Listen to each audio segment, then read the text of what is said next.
Well, Squatch Senior here. Figure about time I give you guys a little bit of an update. Survived the winter real good. Got a few snowmobiles running. Got a few tore down, parted out, stuff like that. So, but we're getting into springtime here, and it's getting time to start tapping some maple trees. So, I'm going to kind of go through my procedure, how we do the tapping and stuff, and the bag and equipment used and stuff like that. So, let's go through some of the equipment first. Okay, here's the holders, the bag and stuff, and what we do is we'll insert the bag in this holder, got the inside piece here, kind of slide it in there, fold it around,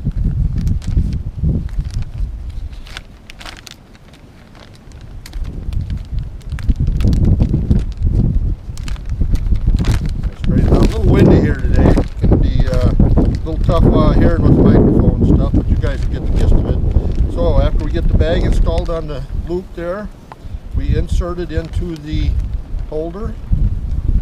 You see in the holder here it's got two curled edges here that just slides in and locks it in. So we'll get that in there. We'll center it up, grab the bag, and just give her a pull. And there we are, all ready to start putting under trees. Next up, we'll tap a tree and show you how to put the tap in, the tap I use, and we'll get one installed. Okay, I got two different style of taps I use. The first one I'll set up is this beefier one, works good on that holder system. This one here I will use a lot of times. A lot of times I don't have enough holders. I'll just take a milk jug, drill a hole in it, and hang it on that. I'll do that too. We'll do both of these and I'll show you how it's done. So first thing I do is we'll drill a hole. I use a 7/16 bit for this one. Seems to be working good. Do it about 4 feet high approximately. I do it at a slight taper up. I'll kind of drill a hole. Yeah, I've got moisture coming already.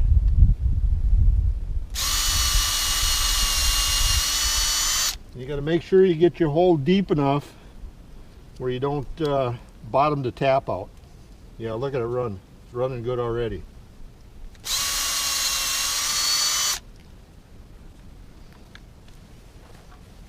Okay, then we'll hammer the tap in. Yeah, she's really running.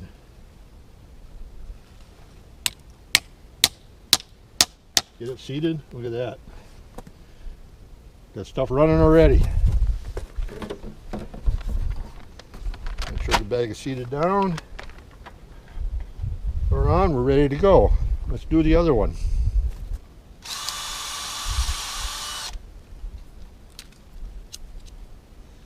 Yeah, we got stuff running here too. Looks like we're doing good. Make sure the hole is cleaned out.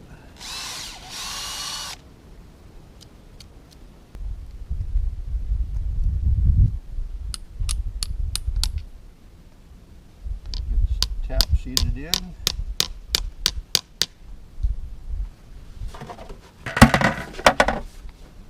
Now we got a good flow going there. Install the jug. That's all there is to it. Got two of them set. Okay, been collecting for a few days now. About ready to start pulling some of these bags off and dumping them. Got probably 25, a little shy of 30 gallons so far, so we'll see what we end up here for tonight. So bags are looking pretty full. Got 20 taps set out total, which is probably going to keep me busier than I really want to be, but it will make a lot of nice syrup. Okay, here's the bag, quite full. Pretty impressed with it. We picked it up last night. I'd say approximately a gallon in it from today so far. Not sure if you can really pick it out or not. You can see it dripping in there. We'll see if we got anything in there you can see. Pretty steady flow. So I'll hand the camera off to my assistant. She's a little camera shy here, so I get this bag dumped.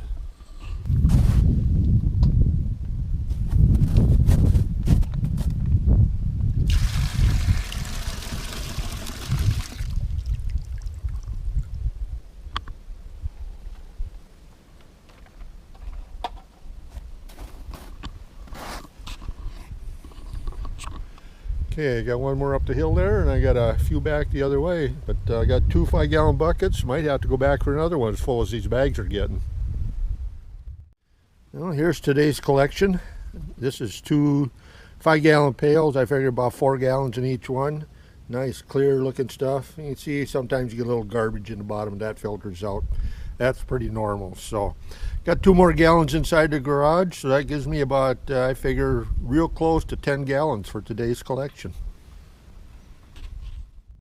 Okay, started cooking down on the sap here. This is my second 20-gallon batch that I'm doing. I did one 20-gallon.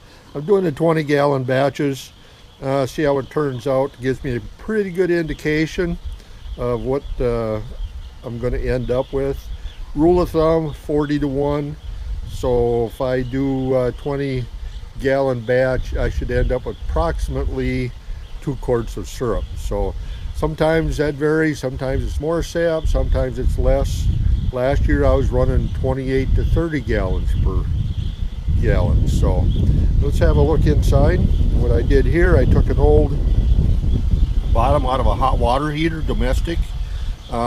Took all the shrouds off, hooked a LP hose to it. I've got approximately 10-gallon container here, stainless steel. I like to use stainless steel on this stuff.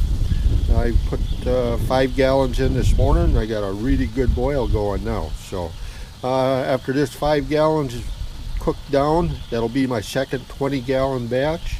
So right now this is what's left of 40 gallons of sap.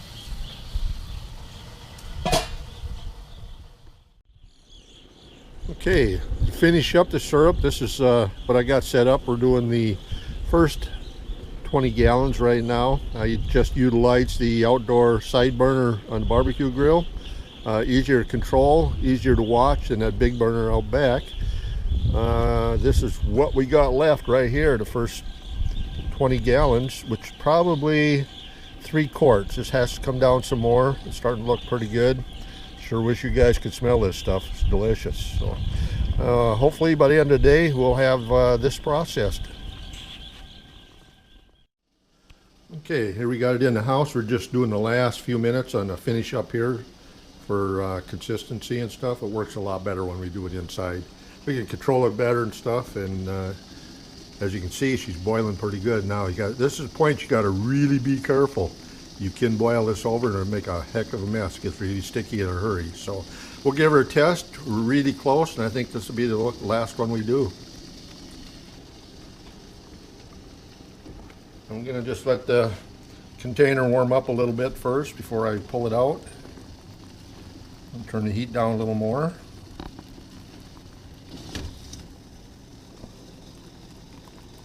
Drip off a little.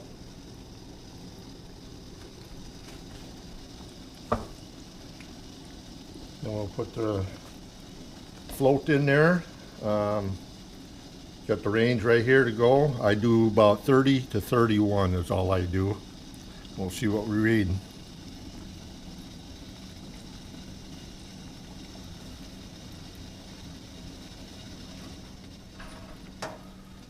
Okay, I am right just above the 31 mark. I'm going to call it good right there. I like it to there.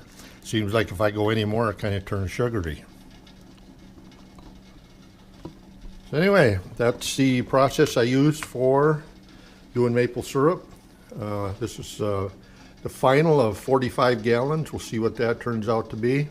I do have a video from last year, shows you how we process, can this stuff and stuff. If you want to look at that, we'll post a link in the video. You can go back and see how we do it. It's another good video from our process last year too. So, well, as I mentioned a little bit earlier, I'm just going to do another little update here of what we got done so far this year. Like I said, we did a total of 45 gallons of sap. We did it in 2 batches. This batch here is the first of 20 gallons we did, and this is a batch of 25 gallons we did. Looks like the outcome is pretty well even. This one might have a little bit more.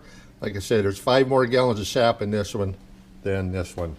And it looks like we're coming out about on mark, maybe somewhere between 35 and 40 gallons per probably 5 to 6 quarts of syrup. So I think that's pretty good.